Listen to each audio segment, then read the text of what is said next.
Good evening and welcome to NTD UK News. I'm Stuart Lease and here are today's top stories. Metropolitan Police Service is under investigation for failings in the Sarah Everard case as police confirm they have found her body. Scottish Parliament passes a controversial hate crime bill and Wales will start easing lockdown from Saturday.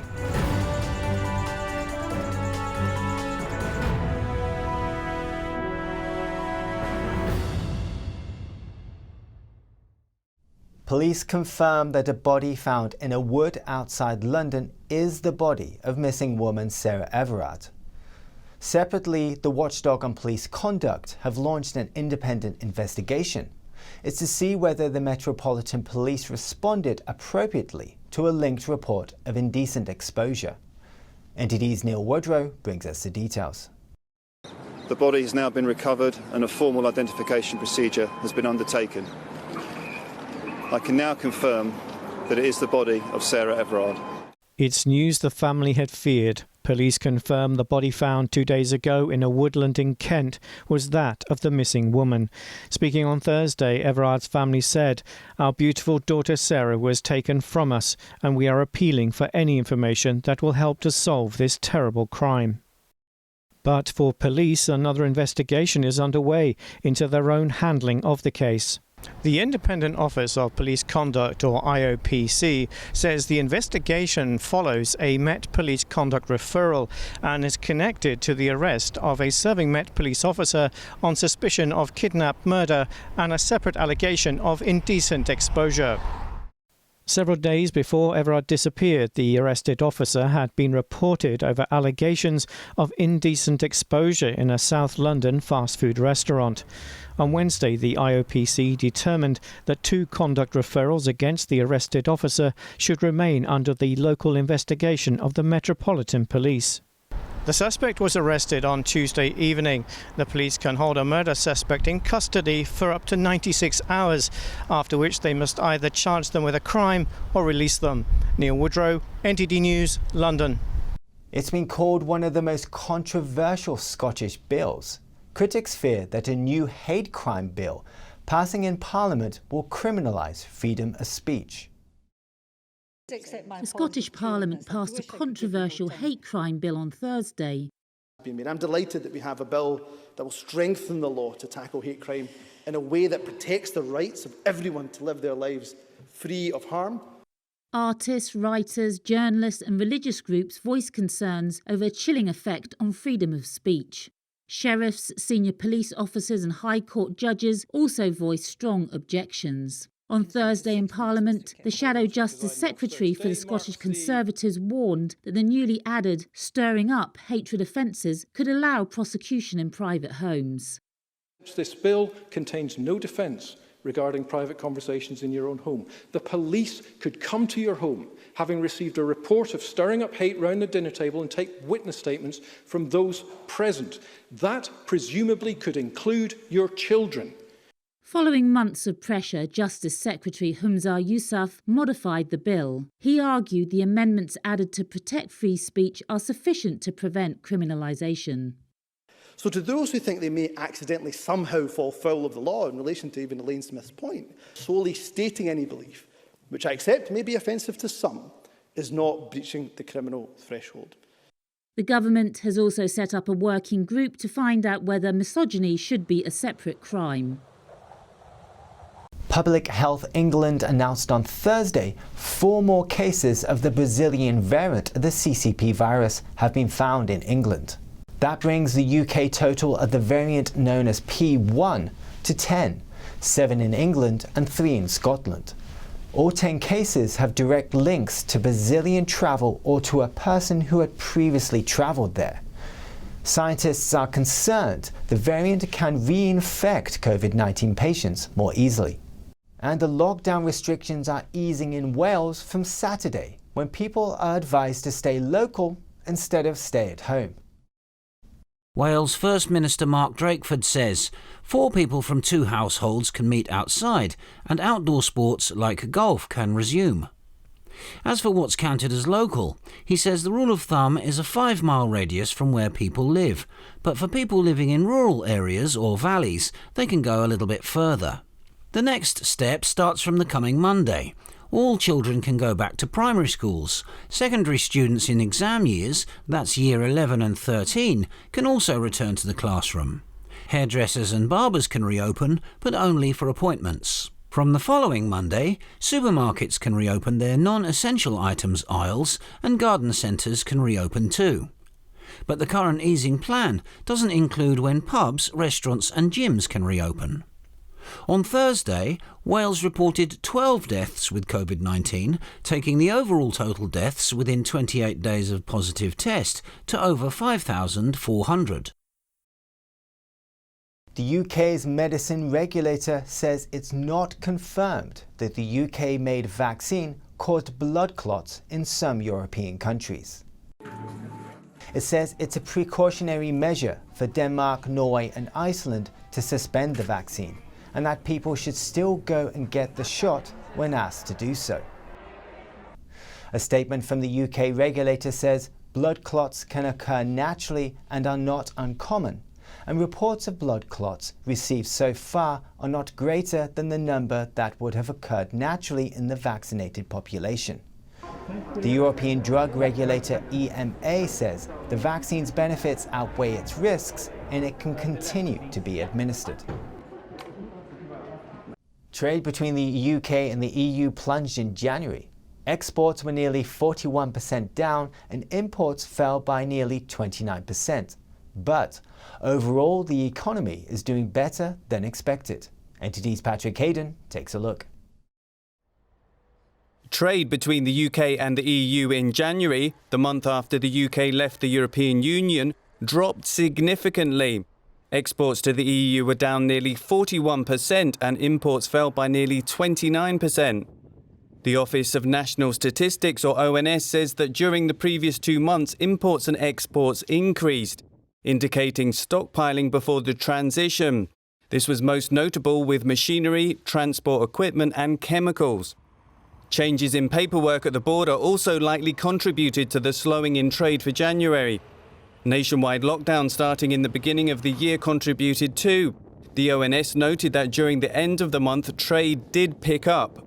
But overall, the UK economy held up in January with GDP down just 2.9%. Economists polled by Reuters were expecting a contraction of 4.9%. The Bank of England looks set to keep its stimulus programmes on hold next Thursday. Patrick Hayden, NTD News. The Scottish Tories accuse the BBC of giving an unfair advantage to the Scottish National Party in the upcoming Holyrood elections. Now the BBC says it will make changes. The Scottish Conservatives say the BBC has been stacking the election in the SNP's favour. Scottish Conservatives say BBC is giving too much airtime to First Minister Nicola Sturgeon by allowing her to hold televised COVID-19 briefings. The Tories say Sturgeon has used the TV briefings to attack the government in Westminster. In response, BBC Scotland said it will adjust its coverage before the election. Holyrood election will be held on May the 6th. A public inquiry is to be held into plans for Cumbria's controversial coal mine. The government previously said the decision was a local issue to be dealt with by Cumbria County Council. But this changed after climate campaigners appealed. The mine project near Whitehaven in Cumbria costs £165 million. It would be the UK's first deep coal mine in 30 years and could provide hundreds of jobs. The government launches a post-Brexit exchange programme for students to study abroad. It will fund 35,000 places for study, school exchange and work placements. Here's NTD's Jane Worrell with the story. A new post-Brexit study programme called the Turing Scheme will enable students to study and work abroad. It replaces the one which the UK used to be signed up to while part of the EU. The Prime Minister had originally pledged for the UK to stay a part of the Erasmus scheme, but said he withdrew on financial grounds. a decision he defended in the Commons earlier in the week. Thank you, Mr. Speaker. No, I think students should choose the Turing project because it's fantastic and it reaches out across the whole country. And I believe, by the way, Mr. Speaker, the main difference between the two schemes is that the Erasmus scheme is focused around the EU, whereas the Turing scheme is worldwide. The Department of Education says it will cost £110 million to fund 35,000 exchanges from September. The government says it gives more opportunities to disadvantaged people, but critics are saying it offers far less support compared to the Erasmus scheme. Ministers are visiting the devolved nations to promote it across the UK. Jane Werrell, NTD News, London. Coming up, the Royal Shakespeare Company is preparing a new outdoor theatre for summer reopening. That and more when we return.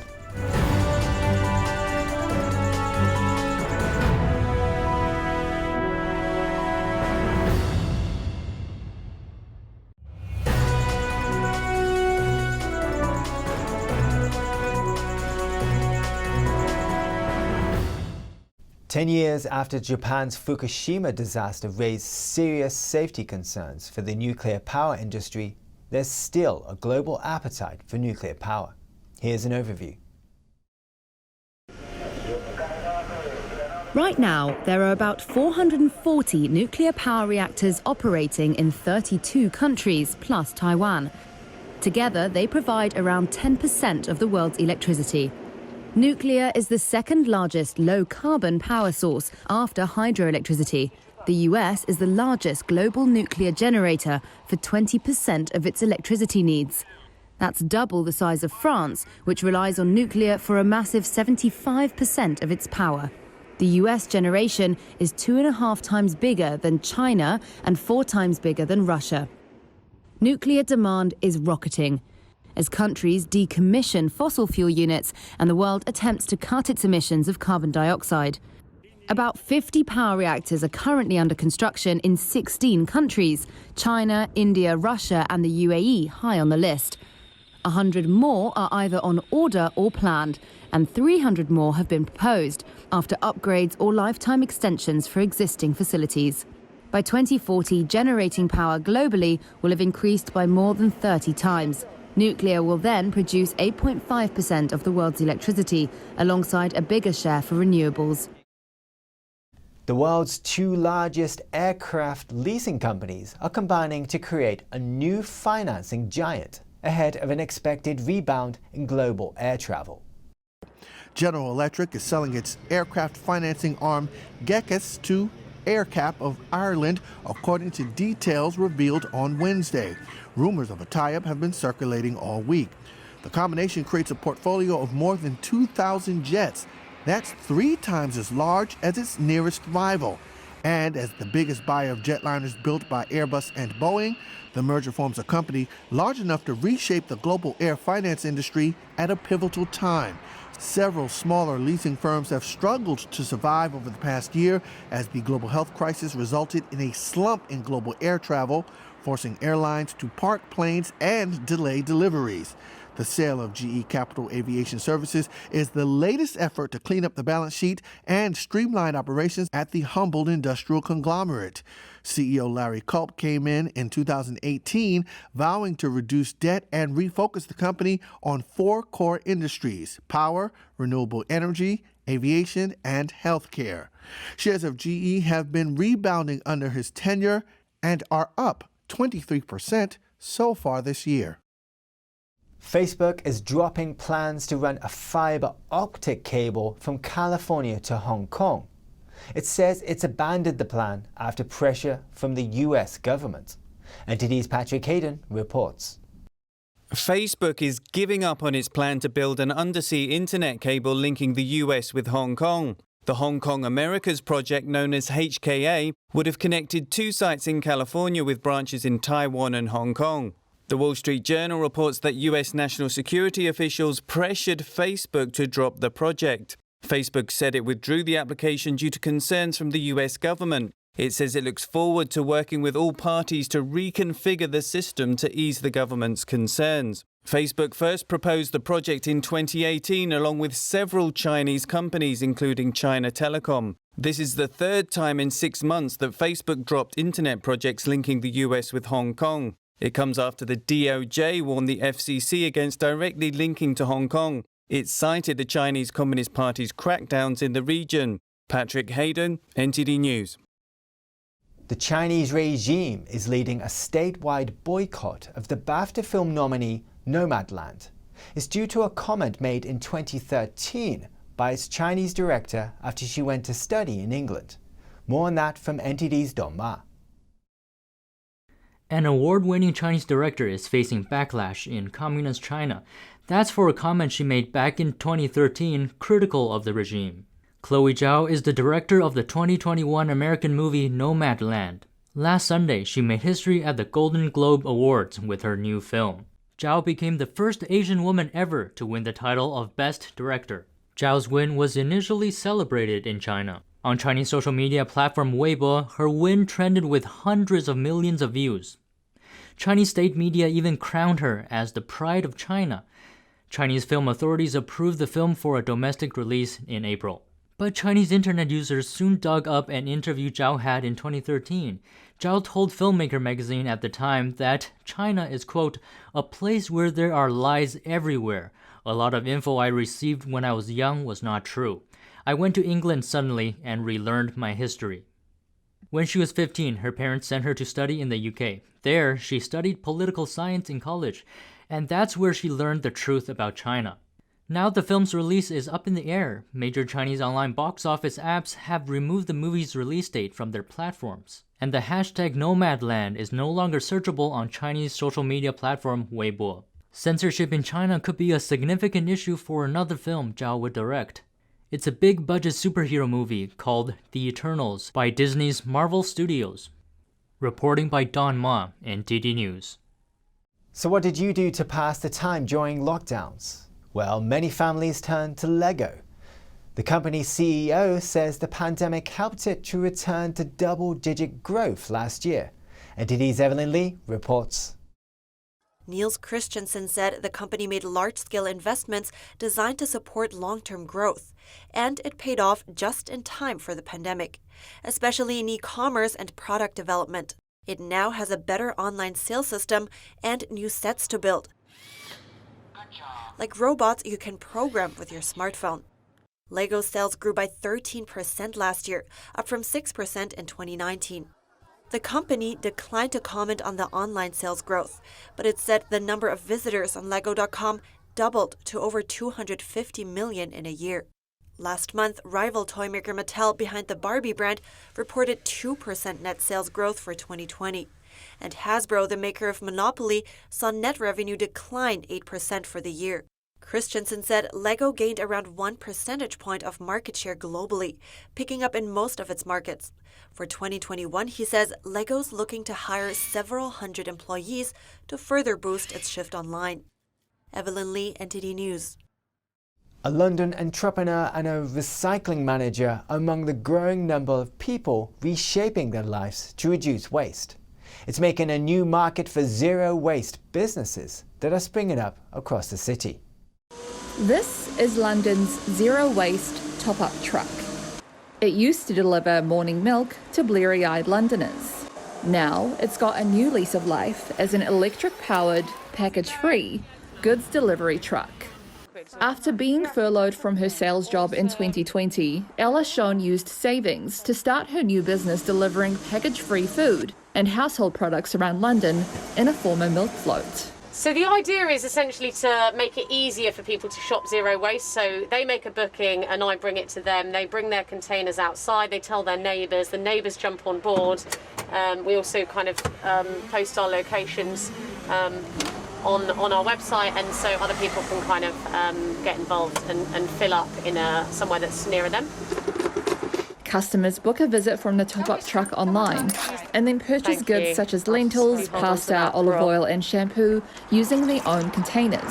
Sean is aiming to meet a demand which is rapidly growing. From a low base a decade ago, the market for unpackaged bulk goods could hit $1.5 billion by 2030 in the European Union, according to a report by ZeroWaste Europe.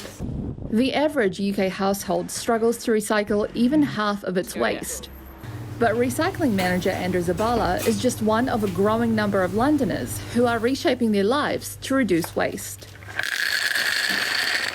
He now manages to fit a month's worth of non-recyclable waste into a jam jar. This is my laundry liquid bottle that I've used over the last 3 years. So I probably saved about 30 bottles in 3 years. Not many bottles, but if you times it by number of households that could do this, we could save billions of plastic bottles a year just by having a refill attitude to shopping. So recycling is good, but refilling is much better, and reusing is much better. As the zero waste movement gains popularity in the UK capital, Ella Sean is planning a crowdfunding campaign to grow her top-up truck business and hopes her work will inspire even more people to go as waste-free as possible. The Royal Shakespeare Company has been dark since the 17th of March, and it is now preparing for its reopening in summer. After over 1 year of pandemic break, the Royal Shakespeare Company opens with the play The Comedy of Errors this summer, in an open-air space called the Garden Theatre, situated in the Swan Garden. The theatre is designed to be COVID-safe. Artistic director Gregory Duran says, "It has been an incredibly tough year for all of the industry, and we cannot wait to welcome audiences back." The government has set a date for theatres reopening as the 17th of May at the earliest. A full season schedule and details for all upcoming shows will be announced mid-April. That's the news for today, and thanks for tuning in. I'm Stuart Lease.